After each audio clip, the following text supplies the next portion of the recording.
mind if I ask you a personal question? Hello Dave. Bonjour Jérémy.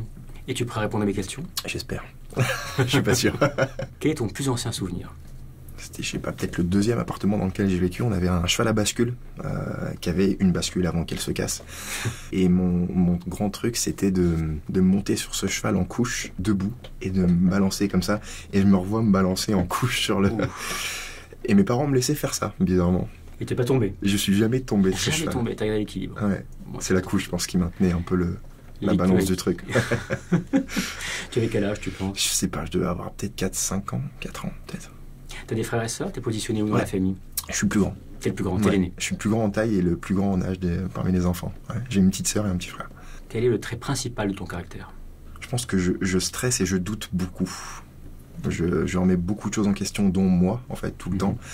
Je pense que c'est un lien aussi avec le fait de ne pas avoir vraiment à 100% confiance en soi, même si je sais pas si ça existe, les personnes qui ont à 100% confiance en elles. Mais Les inconscients. c'est peut-être ça, plutôt, ouais. Et non, je crois que c'est ça. C'est, je remets beaucoup de choses en question, je doute souvent. Et je pense que c'est aussi ça qui fait que j'avance dans ce que je fais, parce que je suis jamais satisfait.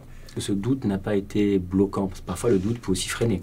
Bah, en fait, j'ai été bien entouré, donc du coup, j'étais entouré par des personnes qui me disaient que c'est pas parce que je doutais qu'il fallait pas faire. Moi, j'ai tendance à, tant que je doute, préparer pour, une fois que je le fais, Sans ça que c'est bloquant, en fait. Voilà, pas trop de exactement. temps. Et du coup, j'ai des gens qui m'ont un peu poussé et dire, bon bah, vas-y, c'est pas grave, tu doutes et lance-toi et puis on verra si t'avais raison de douter ou pas, quoi. Quelle est ta principale qualité et ton principal défaut? On commence par la qualité ou le défaut? Comme tu veux. Je pense qu'être quelqu'un de généreux, que ça soit dans le partage avec les gens qui m'entourent, ou le côté un peu matériel, quand on partageait des choses qu'on a ou des choses. En fait, moi, je pars du principe que si quelque chose me fait plaisir, il faut pas que je sois le seul à en profiter. Tu sais, on dit que la vengeance est un plat qui se mange froid. Je pense que le bonheur est un plat qui se mange à plusieurs. C'est une belle phrase, effectivement. C'est pas mal. On va la noter. Je pense que je vais la réutiliser un jour. Je ferai une petite dédicace à Hello Dave. On pourrait dire que c'est à ce moment-là où tu l'as dit. Exactement. Et oui, le défaut, je pense que je dirais très souvent sur la défensive. Mais t'as toujours été comme ça? Pas du tout. Pas du Donc, tout. tu es Et devenu. j'ai pas un événement particulier en fait qui a fait que j'ai développé cet aspect-là, mais je pense que je suis très souvent sur la défensive, ce qui peut me donner un côté un peu fermé de temps en temps avec les gens que je connais pas forcément très bien. Combien de fois j'ai eu par rapport à YouTube, du coup, des gens qui arrivent en me disant on a un super projet pour toi. Et ça n'existe pas, en fait. Mais non. Les gens qui disent on va faire de toi quelqu'un de riche et célèbre, non, ça n'existe pas. Tu as un projet pour toi. Et voilà. Eux ont un j'ai projet pour eux dans ils ont lequel un ils peuvent projet t'inclure. Exactement. Je pense qu'à partir du moment où tu comprends que eux ont quelque chose à gagner, tu sais comment adapter. Et c'est dommage parce que ça, je l'ai adapté aussi, enfin, ce comportement un peu avec griffe à moitié sortie, c'est un comportement que j'ai adapté aussi, enfin, que j'ai adapté aussi dans mon milieu social, pas seulement professionnel. Quelle est la qualité importante que tu recherches chez une personne, chez une autre personne? La gentillesse, je pense. Je pense que c'est important. Je trouve ça beau, en fait, la gentillesse. Les gens, en fait, on voit les gens qui veulent paraître gentils, et les gens qui le sont vraiment. Tu sais que c'est drôle parce que souvent on le dit comme quelque chose de méprisant. Il est gentil ou elle est gentille. Mais tu sais que cette petit ton condescendant. Ouais, oui, il est gentil. Voilà. Il est brave. C'est-à-dire il est pas méchant, il fera pas de mal, mais il apporte rien. Non, mais ouais. Alors mais c'est moi, vrai c'est que- plus le côté gentil, Non, mais vraiment. Ouais. justement, je retiens ça parce qu'au contraire, justement, souvent c'est une qualité qui n'est pas mise en avant, alors que c'est, pour moi, je pense aussi Et fondamental. oui, surtout que maintenant, La vraie être gentil, gentillesse. c'est devenu un défaut, en fait, limite, pour certaines personnes. Ben, c'est devenu un handicap pour eux. Ouais, c'est ça. Et du coup, défaut, je suppose. Le défaut, exactement. Le défaut rédhibitoire, la chose qui fait que tu ne peux pas être ami avec cette personne ou que tu ne peux pas travailler avec. En fait, je vais te répondre en fonction de ce que je connais. Du coup, c'est les gens qui veulent absolument écraser les autres pour avoir leur place. Et j'en connais. C'est des gens qui... Moi, je fais partie de ces gens qui pensent que même si on est beaucoup, tout le monde peut trouver sa place dans quelque milieu que ce soit. Et comment tu l'expliques justement, cette méchanceté ou le fait que ça puisse s'exercer comme ça, des gens sont prêts à écraser les autres pour réussir? Moi, j'ai pas forcément toujours confiance en moi et la réaction que je vais avoir, c'est de ne pas faire ou de ne pas en faire assez, en tout cas. Et je pense que la plupart de ces gens-là aussi n'ont pas vraiment confiance en eux et ils essaient peut-être de se valoriser, de se mettre en avant, de se rassurer en se disant qu'ils ont réussi à passer au-dessus et sur telle ou telle personne. Moi, j'ai remarqué souvent, enfin, on est dans des métiers assez créatifs. Et moi qui navigue aussi bien dans la musique, le cinéma, le théâtre, enfin, des niveaux assez différents, mais qui restent culturels, j'ai souvent vu ce comportement aussi. Mais je l'ai souvent vu sur des gens qui n'ont pas de talent. Sur des gens qui n'ont pas, ou qui ont un certain talent, qui sont intelligents, qui peuvent être brillants, qui peuvent être cultivés, mais qui n'ont pas ce petit truc de la créativité. Et vouloir être créatif et voir les autres qui parfois sont plus feignants ou ont moins d'aptitude, mais qui ont ce petit génie créatif, ça peut rendre fou. Peut-être pour ça. Je pense que quelqu'un qui a vraiment confiance en lui, et en ses capacités, en sa capacité à produire ce qu'il a envie et à faire vraiment des choses qui vont lui plaire aux gens. Il n'a pas forcément besoin de copier ou d'écraser qui que ce soit, en fait. Comme tu l'as dit, si on a tous un truc à dire, à faire, qui sera personnel, on n'aura pas à copier, on ne regardera pas à côté, on ne sera pas jaloux. Exactement. Mais parfois, on n'a rien aussi à dire. C'est ça. Mais on veut être quand même. C'est le problème de beaucoup de gens, je pense. C'est aussi le problème de notre société, où tout le monde veut être. Tout le monde veut être célèbre, tout le monde veut être devant. La plupart des gens, je pense que si on leur demande... Moi, je l'ai toujours dit, quand on me demande des conseils, ça arrive que des jeunes me demandent des conseils par rapport à mes vidéos ou des choses comme ça. Et il y a une question qui est revenue très souvent, c'est je veux être célèbre, je veux être connu, comment t'as fait, comment il faut faire. Et je dis, non. Je voulais pas être célèbre. Non, c'est pas... Je voulais faire. C'est ça. Je voulais faire des choses qui me plaisaient à la base. Et je pense qu'on est dans... avec tous les scandales qu'on voit en ce moment sur Periscope ou toutes les choses comme ça, c'est triste en fait de voir que les gens veulent être connus pour être connus absolument. Je pense qu'on vit vraiment dans une société aujourd'hui où le but d'une vie, c'est de passer 10 minutes à la télé, d'être en première page d'une recherche sur Google, exactement. À la Andy Warhol, quoi. C'est un peu ça. C'est triste, je trouve. C'est effrayant, parce qu'on ne met plus en valeur le travail, la création, l'être. Buzzer en allant taper des gens dans la rue. Et pour eux, c'est... Peu importe la manière, en fait, dont ils vont être connus, tout est bon à apprendre, quoi. C'est des sociétés ça arrive souvent dans des sociétés qui manquent de repères, qui manquent de valeurs. C'est possible, ouais. Et au fond, quelle est la valeur d'une société... commerciale, une société consumériste, consommée, il n'y en a pas. Peut-être qu'on est en train un peu de payer ça. Tu as aussi quand même beaucoup d'abonnés, beaucoup de gens qui te suivent, qui aiment ton travail. Est-ce que tu te sens une certaine responsabilité ? Quand j'écris, je tourne mes vidéos, etc., je fais gaffe à ne pas donner de messages qui pourraient être soit mal interprétés, soit qui pourraient guider les gens qui me suivent dans une mauvaise direction. Après, je fais aussi ce qui me plaît. Tu ne te censures pas ? Je me censure rarement, en tout cas, mais je me sens responsable. Il y a pas longtemps, il y a une vidéo qui a tourné, j'ai pas le nom, et même si je l'avais, je le citerai pas, mais d'un gamin de genre 6 ans qui fait une vidéo, il disait abonne-toi, ou je te nique ta mère, ou ta pute, ou ma bite, Et les gars avaient 5 ans et demi, quoi. 5 ans et demi, des termes odieux. C'est incroyable, quoi. Et je me dis que ça se trouve, ce petit, bon, je pense pas, j'espère pas, mais il a regardé mes vidéos, il s'est dit, je veux faire pareil. Et je me rappelle, j'avais envoyé cette vidéo à je sais plus qui, avec une photo de quelqu'un et une phrase, et c'était qu'est-ce que j'ai fait, tu vois, genre, je me sentais un peu responsable je crois que c'était Anakin dans Star Wars qui dit ça à un moment. Ouais. What have I done, tu vois, et je regardais ça et je me dis qu'est-ce qu'on a engendré, comme c'est un peu Frankenstein et sa créature. Et sa créature, ouais. C'est tout le problème de la censure. Que faut-il censurer? Que faut-il interdire au moins de 12 ans, 13 ans, 18 ans? Moi, je suis plutôt contre la censure. Mais je suis contre la censure parce que je suis majeur, j'ai plus de 18 ans, j'ai de la culture, j'ai des choses qui me permettent d'avoir un recul et un vécu qui me permet. Et surtout, mais quand on se constitue, non. C'est compliqué de se dire qu'on va faire une vidéo pour tel ou tel public, sachant qu'au final, tout le monde la verra parce que ils peuvent la voir. Ils ont la possibilité de la voir gratuitement et n'importe quand. Disons que tu ne te censures pas, mais tu fais attention au message que tu dis. Bon, après, pas tout le temps. J'ai quand même quelques vannes complètement débiles qui n'ont aucun message derrière, mais... C'est ce qu'on dit, la connerie et la détente de l'intelligence. Exactement. Et je me détends beaucoup. Beaucoup. Bienvenue au club. Qui t'aimerais être ou qu'est-ce que tu aimerais être? J'ai jamais pensé à ça, mais j'aimerais bien... En fait, j'ai une passion pour la vie extraterrestre. J'avais vu une phrase sur Internet qui disait, c'était une photo avec une tête d'alien. Bon, moi, je pense pas que les aliens aient une tête de cette forme-là, avec des grands yeux noirs et tout, mais il y avait une phrase, c'était il y a deux possibilités, soit nous sommes seuls dans l'univers, soit nous sommes pas seuls, et dans les deux cas, c'est très flippant. Tu vois. Et je trouve ça vrai, parce que ça veut dire qu'un jour, si on est seul et que la race humaine s'éteint, il y aura plus personne dans l'univers. Tu vois. Bon, ça fera peut-être pas de mal à l'univers, mais peut-être. Et si on a d'autres gens, enfin s'il y a d'autres formes de vie, formes de vie tout simplement, c'est flippant aussi. Mais moi, ça m'intrigue de fou ce truc. Et du coup, je pense que j'aimerais bien, si j'étais pas moi, être une sorte d'énergie en fait qui me permettrait d'aller au-delà de la Terre, enfin ailleurs, complètement ailleurs, et de voir ce qu'il y a. Ne pas être limité par la vitesse de la lumière et pouvoir te balader dans l'espace-temps. Par la gravité, par le truc, voir rentrer dans un trou noir, ressortir et voir ce qu'il y a. Enfin, ça me fascine. Ça, pour le coup, je pourrais vraiment t'en parler des heures. Peut-être c'est la définition de l'âme, si on est croyant. Si je meurs un jour, j'ai pas prévu pour l'instant. Ça arrivera peut-être un jour, je pense. Je crois que ça arrivait là. Tout le monde meurt. Et j'aimerais bien vraiment je crois pas forcément à la réincarnation ou quoi, mais j'ai du mal à croire je crois en la mort du corps, pas en la mort de l'âme forcément.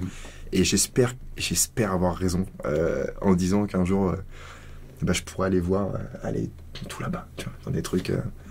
Bien au-delà. Ah ouais. Le bonheur, c'est quoi pour toi? J'ai du mal à croire qu'on puisse être heureux tout seul. Enfin, qu'on puisse accéder au bonheur tout seul.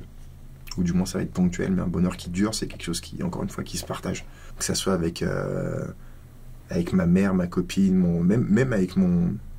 J'avais un chat quand j'étais plus petit. Et on était partis en vacances pendant je sais plus combien de temps. Et j'avais récupéré mon chat en fait à ce moment-là. Et on avait joué ensemble genre pendant peut-être 1 ou 2 heures, tu vois. Et pourtant c'était rare parce qu'il était un peu agressif, sauf avec moi. Je sais pas pourquoi. Ouais, il y a des moments où je me suis dit que j'étais et j'espère qu'il y en aura d'autres à l'avenir. C'est beau ce moment que tu cites avec ton chat, il est très beau, il est très symptomatique aussi du bonheur enfantin, sans questionnement, simplement on est dans le jeu, le plaisir de ce jeu, de cet instant. J'ai hâte de retrouver des moments où il n'y a plus de questionnement, justement. Je suis un grand fan de jeux vidéo. Je jouais vraiment beaucoup quand j'étais plus jeune. Et maintenant, quand je joue, il y a une partie de moi qui adore, vraiment. Je prends vraiment du plaisir à jouer. Et il y a une autre partie qui me dit, mais tu joues là, mais tu pourrais être en train de travailler. En fait, tu perds du temps là. Tu pourrais être en train d'écrire des trucs, de tourner, de monter, de réfléchir à des projets, etc. Moi, c'est dans le piano. Mais je ne l'ai pas encore remonté ici. J'ai un très beau piano allemand dans le sud de la France. Et quand je me mets dessus, j'oublie tout. C'est le seul moment. Moi, ça arrive aussi quand je joue du piano parfois parce que, par exemple, tu joues un morceau que... Oui, tu connais. Moi, ça m'est arrivé de jouer un morceau des dizaines et des centaines de fois parce que tu connais par cœur, mais pour moi, ça reste quand même un processus créatif. Moi, je me sens pas coupable d'avoir joué 2 heures de piano, mais après avoir joué 2 heures à la console, là, je me dis, regarde, j'ai fait un truc qui est pas forcément utile, là. Et pourtant, tu t'es défoulé, peut-être que ça t'a donné des idées. J'ai changé les idées, j'ai entendu une musique qui ça m'a fait découvrir. Les musiques de jeux vidéo sont fantastiques. Maintenant, on arrive à une qualité de bande-son. Des trucs symphoniques, même en visuel, pour moi, t'as des... Il y a plus de budget. Moi, je le sais, j'ai travaillé sur des bandes-son et les bandes-son de jeux vidéo ont beaucoup plus de moyens que les bandes-son cinéma. Et tu découvres des choses, et donc c'est pas forcément inutile. On parlait du piano tout à l'heure. J'ai pris des cours au conservatoire pendant de longues années. Et je suis allé dans le conservatoire national de Boulogne. Oui, je connais très bien. Voilà, un très bon conservatoire. Très bon conservatoire. Après, moi, j'avais une prof qui était vraiment très très douée pour me dégoûter de la musique. En fait, dommage, vraiment douée quoi. Parce qu'elle était dans la technique. Et ouais, ça m'a un peu dégoûté de la musique classique et j'ai arrêté de jouer du piano pendant très longtemps en fait. J'ai une bonne oreille, je pense. J'arrive à réécouter, écouter, à retrouver des notes, à déchiffrer aussi, à lire. Déchiffrer un peu moins maintenant. Quand j'étais vraiment en plein cœur de mes cours et ma formation, ça m'arrivait sur des partitions assez simples, mais de déchiffrer et jouer en même temps. Et ça, c'était très cool. Quels sont les compositeurs que tu aimais interpréter que j'aime toujours, d'ailleurs, toujours Beethoven. Mais Beethoven, qu'est-ce qui te plaît chez Beethoven? Dans son style, dans son... C'est très... Comment tu le définirais? C'est très fluide.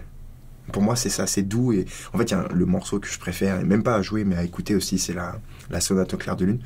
Le premier mouvement, il me semble. Ouais. Parce qu'après, ça s'excite un peu. Ça s'excite beaucoup. Ouais,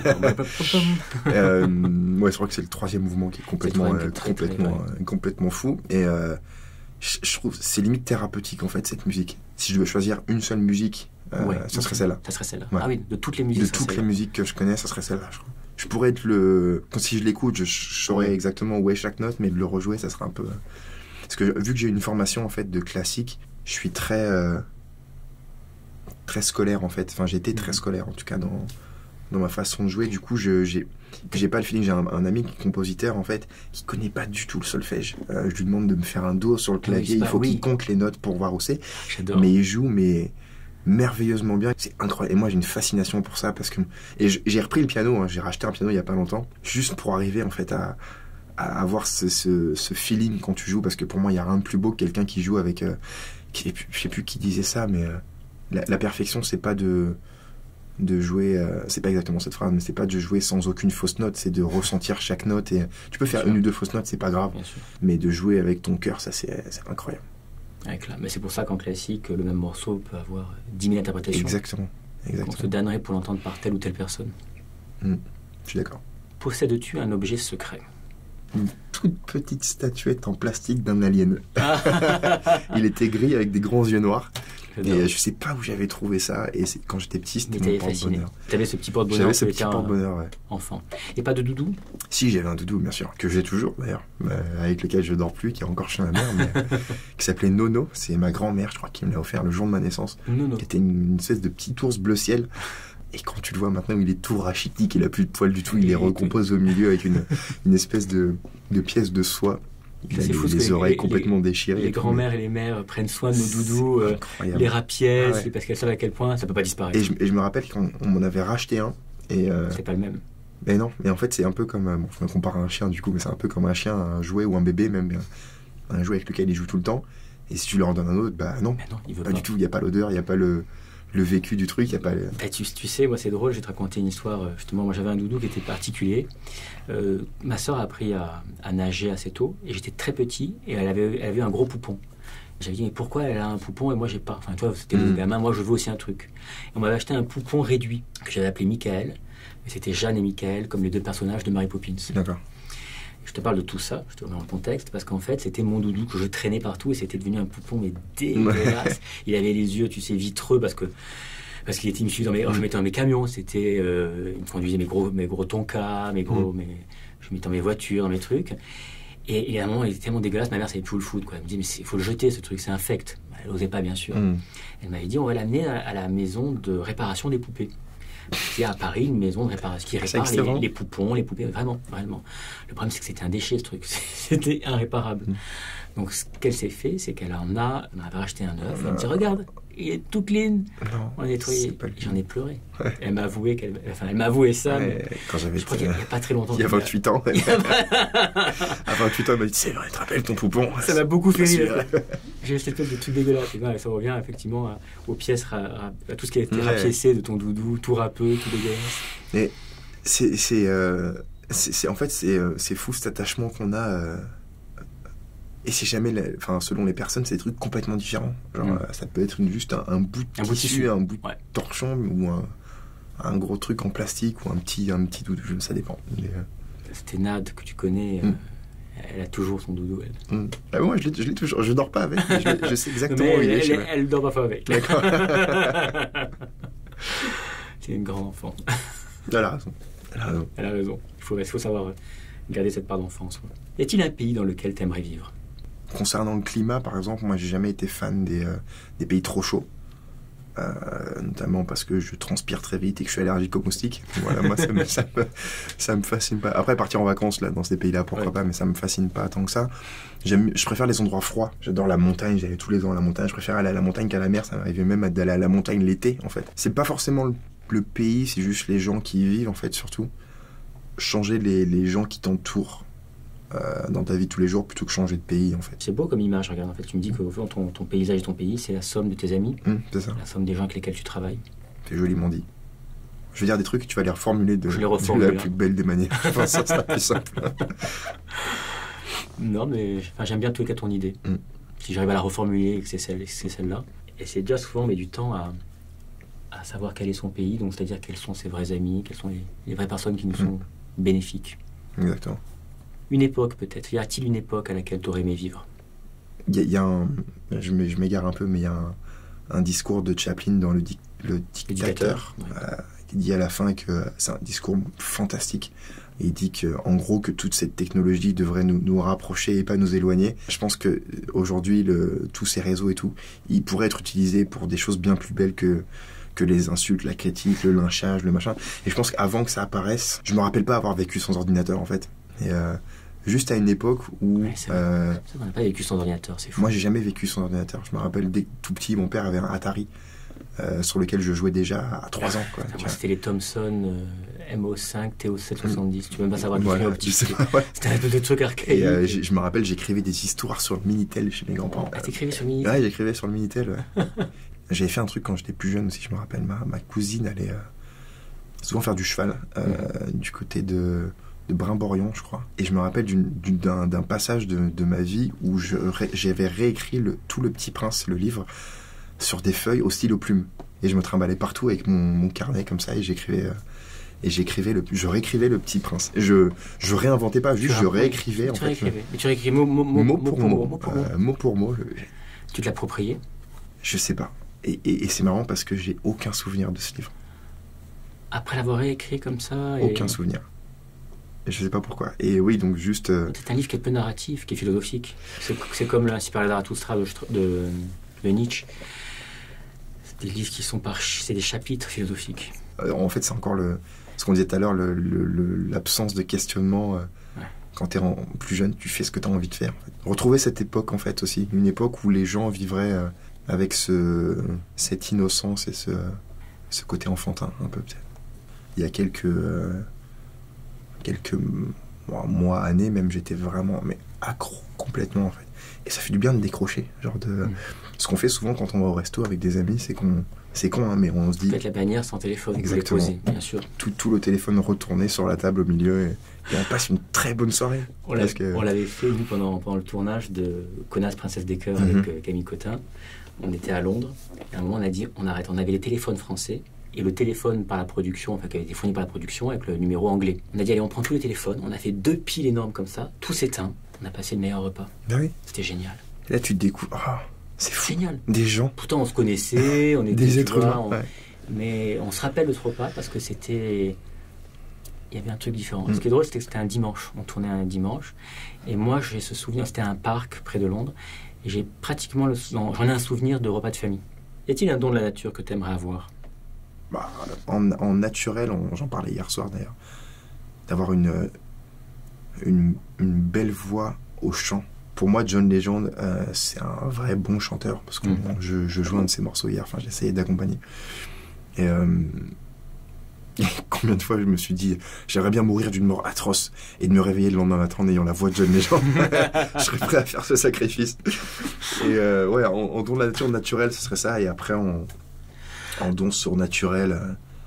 J'avais envie d'avoir un pouvoir pendant très longtemps à utiliser à bon escient, bien sûr. Donc, il faut être quelqu'un d'équilibré pour ça. Pouvoir de persuasion, je trouve ça complètement fou.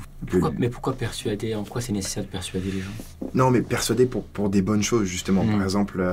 pour arranger, au fond. Avec la 49.3 qui est passée, par exemple, genre, tu vas aller voir, tu leur dis, bah non, ça c'est nul, faut pas faire ça, enlever. Et hop, il l'enlève, tu vois.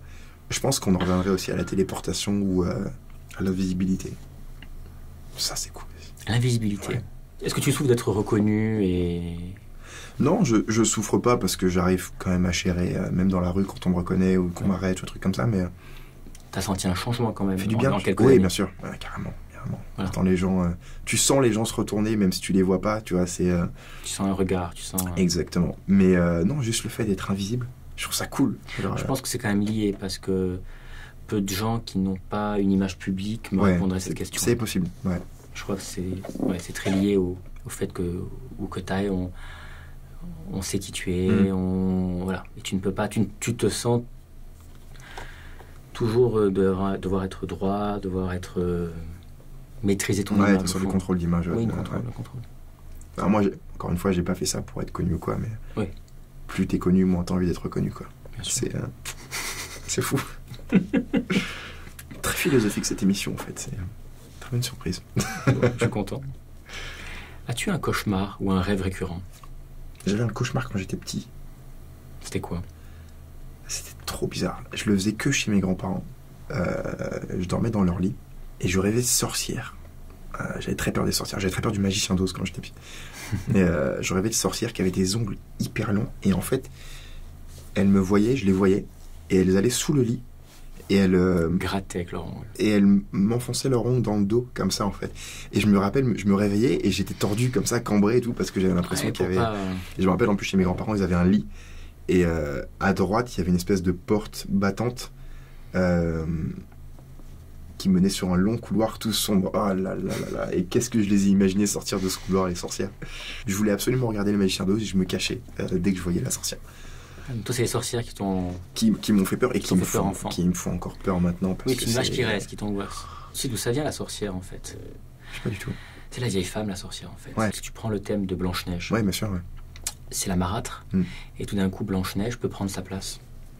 Parce qu'elle est l'image de la femme défunte, première femme, du premier lit, mais en plus belle, en plus jeune. Et l'autre va périr, donc elle ne sera plus dans la séduction. C'est une image particulière, mais qui a été véhiculée très souvent. La femme qui n'est plus une femme utile pour être séduisante ou pour porter des enfants, devient au fond une sorcière. Ah, c'est triste. J'ai peur des trucs réalistes, en fait. Des trucs qui peuvent arriver. Pourraient arriver. Genre, il y a un film qui... Bon, c'est pas des films très futés, encore une fois, mais c'est un truc qui m'a fait peur. C'est dans Paranormal Activity. Alors, je sais plus lequel c'est exactement. Vraiment, il ouvre une porte et t'as genre 5-6 vieilles dames qui le regardent comme ça avec des yeux vides, quoi. Je sais plus s'ils sont tout noirs ou vraiment genre, juste un regard complètement vide. En fait, moi, j'ai beaucoup d'imagination. Et quand je regarde un film d'horreur, je regarde très très peu parce que ça me fait peur. Pas sur le moment, mais après. Et j'y pense, mais des mois et des mois entiers. Et je m'imagine des scènes. Et je me dis, mais je devrais écrire des trucs d'horreur parce que c'est... Oui, il y a plein de choses. Il y a des loups-garous et des machins. Mais ça, c'est la femme devenant sorcière, monstrueuse, vieillie, avec... C'est ça qui t'angoisse. Ça et les possessions. Mais la sorcière, elle est là pour tromper tes sens. Elle a des potions magiques, elle a des choses. Elle va pas t'agresser. La sorcière est rarement archi puissante à te défoncer. Elle joue pas du muscle, la sorcière. Non, mais c'est... Elle joue de la sorcellerie, justement. Sorcière. Moi, il suffirait que je vois un truc comme ça pour que... Un enchantement. Ah ouais, pour que... Même s'il n'y a pas d'enchantement prévu, juste elle veut peut-être m'apporter un paquet de bonbons, mais je vais mourir de peur, quoi, c'est sûr. Si tu pouvais choisir ta mort, comment aimerais-tu mourir? En fait, j'aimerais bien pouvoir dire au revoir aux gens que j'aime avant de mourir, mais pas mourir en leur présence.